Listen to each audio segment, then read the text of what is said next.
একটা ছোট্ট গ্রামে থাকতেন কৃষক হরিপদ। ভোর হতেই তিনি মাঠে যেতেন, কাঁধে লাঙল, মাথায় গামছা।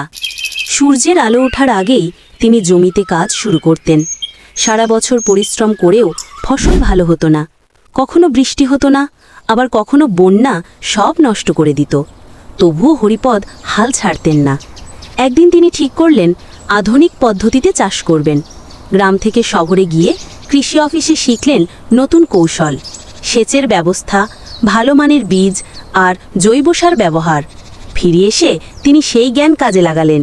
শুরুতে গ্রামবাসীরা হাসত, বলতো এইসব নতুন কৌশলে কিচ্ছু হবে না। কিন্তু কয়েক মাস পর সবাই অবাক।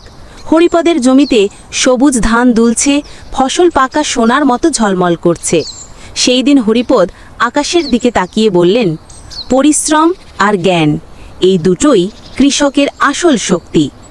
গ্রামের মানুষ তার কাছ থেকে শিখল নতুনভাবে চাষ করতে। হরিপদ শুধু নিজের জীবনই বদলালেন না, পুরো গ্রামের মুখেও হাসি ফোটালেন।